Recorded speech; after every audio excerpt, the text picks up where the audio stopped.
And welcome to another episode of the Man from Hildebrand. After a 2-week absence, I am back. Probably back with a vengeance, I don't know. There's been a few interesting developments in the world of Bond, but I'm going to wait probably next week until I do a bit of a news roundup, because there's no sort of Bond 26 news, but there is kind of a lot of, still like a lot of interesting talking points. So in today's episode, I'm going to try and do a quick one, and I'm going to kind of talk about the actors who I think should and could have appeared in a Bond film. Now, there's probably valid reasons to why they have not yet been in a Bond film, and it's probably because they'll probably end up wanting too much money, or that they are too big of a name and it would actually then become their film as opposed to a James Bond film. So I've basically got a list of actors which I absolutely love, and I just think I would actually like to have seen them in a Bond film, or I would like to see them in the Bond film. So I'm going to start off with a couple of American actors, one being Tom Hanks. Now, I mean, who does not love Tom Hanks? I absolutely love him. He's done some fantastic films. He is probably, probably the kind of sort of a modern equivalent to a James Stewart. Now, I, again, absolutely love James Stewart. And James Stewart did a lot of, some films with Hitchcock, and Hitchcock always liked Stewart because he said he was kind of like just the everyday kind of man. He was just normal.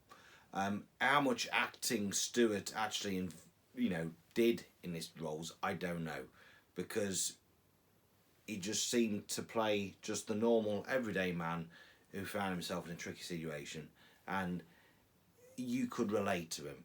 He seemed very, very down to earth, and I kind of think that that's probably similar to how Tom Hanks is. He's done some brilliant pictures. He's worked a lot with Spielberg. He's actually done quite a few sort of biographical films. He's done Captain Phillips, Sully, Saving Mr. Banks, A Beautiful Neighbourhood, I think, where he played a children's TV presenter there. He is such a sort of versatile actor, and just seems to be just one of them people who everybody loves. Now, he's a Bond film. He is a Bond fan because I think many years ago on a chat show he kind of just openly said, there's you just can't go wrong with spending a Sunday evening with the family sitting down watching a Bond film. And it's like, yeah, totally get that. So he likes his Bond movies. However, the chances are he will never appear in a Bond film because he's too big of a name, and he'll be wanting probably a lot of money. Now, in my kind of sort of fantasy, I would think, he's got to play an American, because what's the point of getting Tom Hanks if he's going to play a British? You might as well just cast a British actor. So I kind of think, I would probably like to see Tom Hanks in 3 or 4 films, just as a reprising role, kind of as the head of CIA or something. I think he could kind of nail that, because he was in the Washington Post with Meryl Streep, and I think that was like about journalism, and I can't remember if he was kind of in charge of a team or what. I really can't remember, but I kind of imagine him being on the phone to sorting his team out and stuff in Langley or whatever. So yeah, I think Tom Hanks, I would one day like to see him in a Bond film, preferably playing the head of CIA. Another cool dude, an American, is Morgan Freeman. Again, he's got such an iconic voice. He's done some fantastic films. And again, he's loved by everyone. But again, it'll it'll probably become more his film than a Bond film. Again, he would have to play an American. I'm not going to say a president of the United States because he's already done that in the Gerard Butler Fallen franchise. And I mean, again, he could probably play sort of an ally or, kind of a contact of some sort. I don't know. But, I mean, the bloke is getting on a bit. I mean, I think he's in his 80s now. But yeah, it's just, again, I mean, obviously he kind of played a sort of like Q-like figure in the Christopher Nolan's Batman trilogy. So yeah, I mean, Morgan Freeman, I mean, I absolutely love him. I just think it's about time he started in a Bond film. What he would exactly do in the Bond film, play in the Bond film, I don't know. But he's got to play an American. I don't know if he'd play a villain or not. I don't know if he's actually played any villains. I can't. He might have done. I don't know. But anyway, he's another one that I would like to see. Now, I don't know why this never happened sooner. Sir Michael Caine, again, absolute British icon. It will be an extremely sad day when he passes away. I mean, he's in his 90s. He is just legendary. I mean, again, who doesn't like him? He is just a well-loved dude, icon. Michael Caine, he was very good friends with Sean Connery and Roger Moore.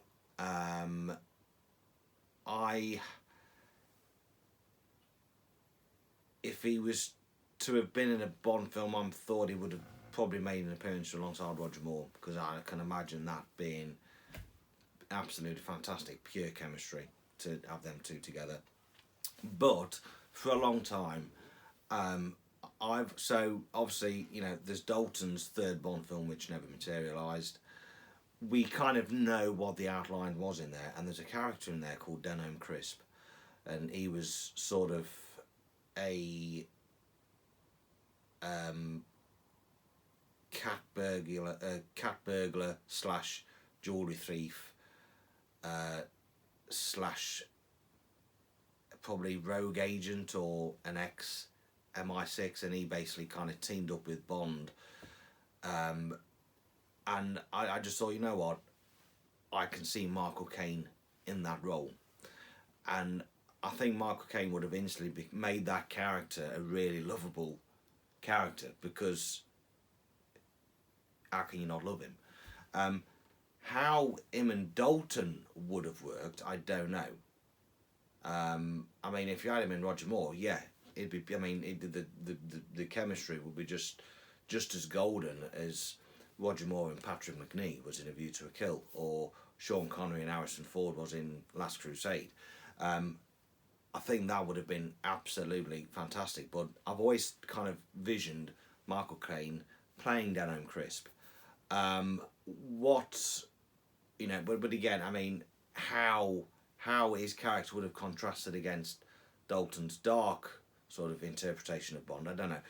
He might have helped inject a bit of humour onto his side, but yeah, Michael Caine, I would have loved to have seen him in that. I will actually express my thoughts on the Dalton era and why I'm kind of glad the third film never happened, but I'm going to save that for another episode. So yeah, Michael Caine. Next on my list is Bill Nighy. Again, I think he may have sort of found acting a little bit late. I mean, I think he's in his probably 60s now, early 70s maybe, I don't know. But I think he may have appeared, kind of come to our attention a little bit later on in his life. He's got such a cool voice, and he has actually read some of the Bond audio books as well. So he does already have that connection with Bond. But yeah, Bill Nighy, again, I mean, he just seems to be a really kind of laid back, chilled guy. I mean, what? Obviously, you know, he's got to play somebody British, but what he could play, I don't know. He could play a contact, or I don't think he's got enough about him to play an M. But oh shit, hang on, yeah. In fact, actually, yeah, he could probably play Q. Yes, I can actually envision that. Actually, Bill Nighy playing Q, you know, because he is kind of deadpan, he is dry, he is serious. I think that could probably, I think he might be able to pull that off, actually. Yeah, it's just came to me now. I've just always liked him. I thought it's about time he appeared in a Bond film. It's okay me thinking this, and then I've got to try and think, well, what could he play? But yeah, I think Bill Nighy is cute. So yeah, okay. I mean, I'm kind of casting my own Bond film here. We've got Tom Hanks, head of CIA, and Bill Nighy is possibly Q. Yeah, yeah. No, I'm kind of down for that. Yeah, Bill Nighy is Q. I kind of yeah, I can kind of see him in a white lab coat with his glasses and his kind of sort of longish hair, just, you know, kind of going on and just being constant, you know, just never, you know, just having like a deadpan look. Yeah, no, I kind of can kind of see that. So next on the list is Matthew McConaughey. Again, another American. Well, I've said it for a long time. Get him down as Felix.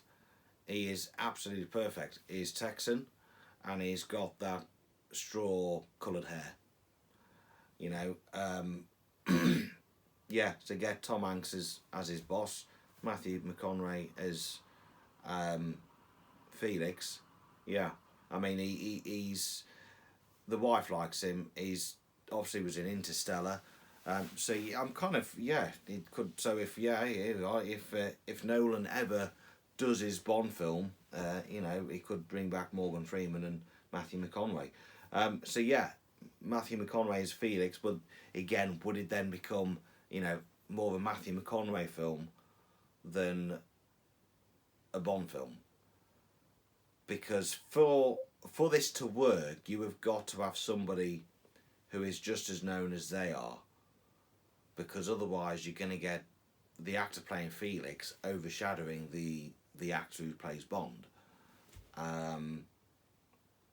But then I suppose that's probably similar to Dinah Rigg on A Majesty's Secret Service, because they kind of brought her in to kind of strengthen up Lazenby, because obviously Lazenby was extremely unknown. He had no acting experience whatsoever. Dinah Rigg at the time, she did a lot of theatre, and she was known to the British with the Avengers. So yeah, Matthew McConaughey is Felix. Now this one's a little bit too late. Dame Maggie Smith. She of course was the mother of Toby Stevens, who played Gustav Graves in Die Another Day. Now Maggie's, it must have been a fan suggestion or fan theory when Spectre was kind of in development back in the day, 2015, 2014. I think on the forum somebody suggested, you know, why not have Dame Maggie Smith play May, Bond's housekeeper? And ever since that kind of stuck with me then. And I thought, yes, that would have actually been a kind of, yeah, because, you know, you get to sort of read about Bond's home life, and May is Scottish housekeeper is mentioned a lot in the novels, but we never seen her on screen. And yeah, I think if we had a cameo, a small cameo in Spectre, it would have been nice, because it would have kind of like bookended or mirrored kind of Albert Finney's cameo in Skyfall. You know, Albert Finney, he kind of played the Scottish housekeeper, well, the housekeeper of Bond's estate in Scotland, and then you'd have had, you know, Maggie Smith, who would have then played, but you know, and they were both very well British known actors. They were both, you know, theatrically trained. They may have been Shakespearean trained, I don't know, but I think that'd have been a, you know, to have got Albert Finney in Skyfall and Dave Maggie Smith in Spectre. So yeah, that one. I mean, before that, I would never have thought of having Dave Maggie Smith, but somebody suggested it, and it kind of always sat with me, and I thought, you know what, that would have been really, really nice. Now, whether or not we'll have it actually ever see May in future Bond films, I don't know. I really don't know on that one. So yeah, Maggie Smith. Obviously, it's not going to happen now because she passed away last year, bless her. But yeah, I would have liked to have, you know, kind of seen her, you know, sort of making Bond scrambled egg and orange juice and bake or bacon or whatever he had, you know, just sort of, you know, passed in the newspaper and just, you know, putting him right and just kind of mothering him a little bit. Yeah, Daniel Craig and Maggie Smith. That would have been probably a good relationship, good chemistry. Colin Firth. I mean, again, I absolutely love him. He is probably the English version of Tom Hanks in the sense that he has done a lot of roles. He's been in a lot of stuff. You know, I mean, at one time he was considered to be Bond back in 1995, 94. Before Brosnan was announced, he was considered. He then obviously made it, you know, played Mr. Darcy in Pride and Prejudice, and then he was in Bridget Jones. So he's kind of come from rom-com to chick flick, through to serious stuff. I mean, he was brilliant in The King's Speech. He's recently done Lockerbie, which is on Sky Atlantic or Now TV.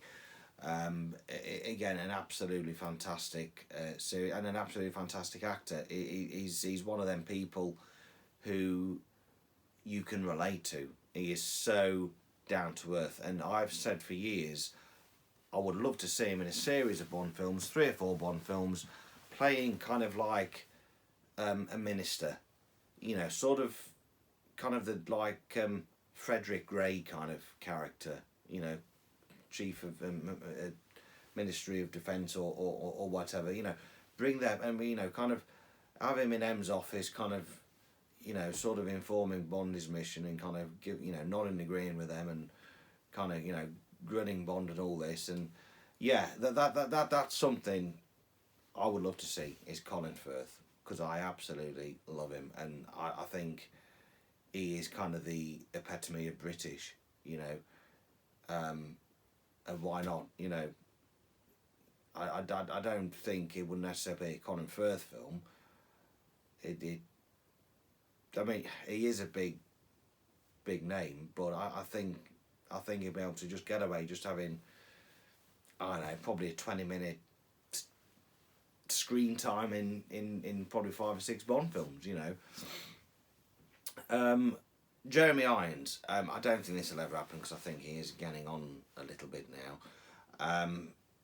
Yeah, I mean, he plays brilliant villains. He did the voice of Scar in Lion King. He obviously played Hans Gruber's brother in Die Hard with a Vengeance. He was in Dungeons and Dragons, the man, or the boy in the iron, the man in the Iron Mask, was it? I don't know. But yeah, Jeremy, yeah, he's just got a really fantastic kind of look and fantastic voice. Now, many years ago, I said when I was free and single and when I had the time, I was able to read all of the Bond novels from Casino Royale right through to the continuation novels, right through to Benson. It took me about 2 years, but I did it, and it's something I might not ever be able to do again. But I remember always reading John Gardner's Seafire, and I was kind of can always remember how kind of there was a few similarities between that and The World Is Not Enough. I think there's like a lot of submarines involved and Caspian Seas and all this. I thought, oh, okay, I wonder if they've kind of took slight inspiration from Seafire for The World Is Not Enough. And the villain, I can't remember his name, but I just instantly just pictured Jeremy Irons as the villain. I mean, yeah, you know, obviously now it's not going to happen because he's getting a bit too old. But you know, probably in the 90s, early 2000s, when Brosnan was Bond, I think he would have been, you know, an extremely good villain. Now, these two, I mean, also, again, it's never going to happen. Definite now because I think Eon had kind of done such a bad impression on him. He thought, no, fuck this. Anthony Hopkins, again, such an icon. I mean, the bloke's about 86, 87 now. Such an iconic actor. He is him to ever appear in a Bond film is never going to happen. You know, unfortunately, I mean, he was actually, he did play Elliot Carver for 2 or 3 days on Tomorrow Never Dies, but walked off because the production was a mess. It was, the script was still being written, scheduling was changed, and he just thought, fuck this, and he walked off. And it's kind of such a shame that an iconic British actor like Anthony Hopkins has been given that impression of what Eon Productions are like. You know, they're just, you know, just on that one experience, on that one film. I mean, Tomorrow Never Dies had a lot of production issues, but yet it seemed flawless. You know, I really enjoy that film, and there's no, and the problems do not seem to show through that film. You know, unlike Quantum of Solace, which was kind of hindered by the writer's strike, you can see that because it's very short, it's very rushed. It doesn't truly follow on from Casino Royale, and there is room for improvement. Like Spectre, that was a mess, and it shows. You know, there's massive loose threads and massive plot holes and everything in that film. Whereas Tomorrow Never Dies, yeah, that was a troubled production, but yet it doesn't seem to show through. It doesn't seem to show through. And yeah, I'll probably have another discussion on that actually, because that's going to be an interesting one. But yeah, Anthony Hopkins, he was basically had his car for 3 days, walked away because he just wasn't happy with the production, and the story was changing, the script was still being written, and he just thought fuck it, and walked away. So yeah, I mean, how would his interpretation of Eddie Carvey have been better than Jonathan Pryce's? I don't know. But yeah, it is another one which I would have liked to have seen in a Bond film, but I know for definite that that's not going to happen. I mean, he is getting on a bit, and I think he would have probably made his feelings quite clear to Barbara and Michael back in the day. And then they'd have thought, okay, we won't ask him again. So the final two are interesting because they've already appeared in a Bond film, but yet I think age has done a wonderful thing to them, and it's kind of gone to the point where you probably won't be able to recognise them. So the next one up is Charles Dance. Again, I mean, I just absolutely love his voice. He's got, I mean, I don't know if he actually read any. He might have actually read some Fleming audio books, I think. I don't know. But he's got such a fantastic voice. I mean, he was in Game of Thrones.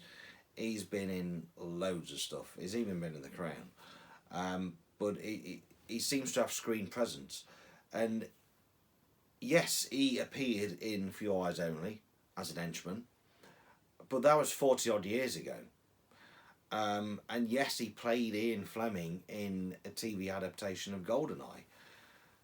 Um, no, I'll rephrase that. He basically played Ian Fleming in a biographical adaptation of Fleming's life named GoldenEye. Not the TV adaptation of GoldenEye. Bloody hell, we'll be having Stephen Bain having a fit, thinking, "Oh God, where's this?" So yeah, Charles Dance. He was absolutely, absolutely fantastic actor. Again, I think he's probably in his late 70s. But I think, of course, I mean, he's got to play a villain or something because he's just got that villainous look. And I think he can get away with coming back into the Bond franchise because he's kind of almost unrecognisable. Very much like the next and the last person I'm going to mention is Benicio del Toro. Now, yes, he was in License to Kill and he played Dario 35 years ago. But he's been in Sciaro and other things. And when he said Benicio del Toro, I thought, really? I thought, I mean, no offence to him. I mean, I don't think, age has been too kind to him. And he is kind of, sort of like a bit more of a rougher version of Brad Pitt. And then he was in Star Wars Last Jedi. And I thought, wow, and again, you just would not think that was Dario, from License to Kill. It is kind of almost unrecognisable. So again, get him as a kind of villain or as a secondary villain, but he's got to play a bad guy because he's just got that bad guy look. But again, I think you can get away with it because, time has passed. I mean, back in the 1960s, it was the thing to have, for like carry-on films or even soaps or anything, or even TV series as Saint Avengers, anything, like the old classics. It was just a common thing to have recurring actors to play different characters. And I mean, now I don't think you can get away with it because we are so, as a society, we're so kind of picky and so very criticising. And the beauty is that we now can gain access to TV shows and films at a click of a button, and we can watch it whenever we like and as often as we like. Where back then, it was on, once a week, and there was no way of ever having any repeats or playing it back. I mean, there's no. I mean, this was the day before VCRs and before you could record it, so you was able to just get away with it by sort of hoping that the audience wouldn't remember, thinking, hang on, he was in such and such a couple of years ago. He played such and such. And the same thing happened in TV soaps. They would have characters that would come back and would play somebody else. And, they did it in also, they did it in the Carry On. They did it in Bond films, I mean, Charles Gray, a perfect example. He would, be Dicko Henderson in 1967 and then play Blofeld in 1971. And there was, there'd be, I mean, Maud Adams, Andre Anders, 1974, 9 years later she plays Octopussy. They would have done that. But the most recent one, which I think was a bit of a poor casting mistake, and I don't know why they did it, was obviously Joe Don Baker. He played the villain in The Living Daylights. 8 years later he then comes back as Jack Wade. That I would imagine that would have, at the time when GoldenEye came out, that would have pulled kind of people out of the thing, thinking, hang on, why is Brad Whittaker in it? I don't think that kind of, I mean, now you might be able to get away with it. I mean, I don't know if Joe Don Baker's still acting.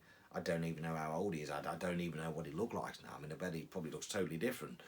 But I kind of felt that maybe with Joe Don Baker, you probably couldn't. I just think it was a bad choice, because I don't think enough time had passed. You know, I think people still had him, still saw him as Brad Whittaker. So yeah, whereas with Charles Dance and Benicio del Toro, you can get away with it, because when the new Bond film comes out, obviously it's going to have a new generation coming to see it. They ain't going to really know that they appeared in a Bond film, 40 odd, 30 odd years ago. Which kind of also is kind of pretty scary, because a lot of people, today's audience, today's society, today's generation that have watched the Daniel Craig films have probably got no inkling or no idea that there was another 20 films previously that's been going for 60 years. Their mind will be blown. So I think, to get Charles Dance and Benicio del Toro back as villains, you can do that, because for us old school fans, enough time has passed and it's kind of not sort of recognisable. But also for the new audiences, they ain't going to realise, chances are they ain't going to know that they appeared in a Bond film 30, 40 odd years ago. So yeah, I think those two you can get away with.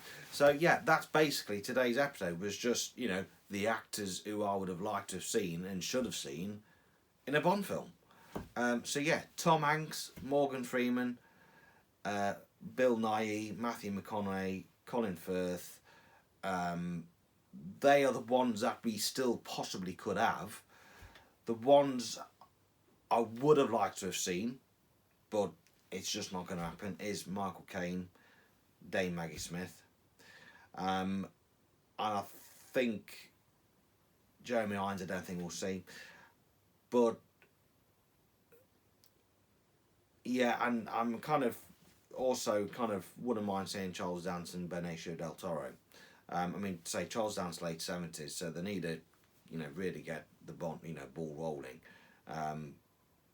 But yeah, so I just thought, it's just a little topic to discuss about the actors who I would have liked to have seen in future Bond films and past Bond films. So that is it for today.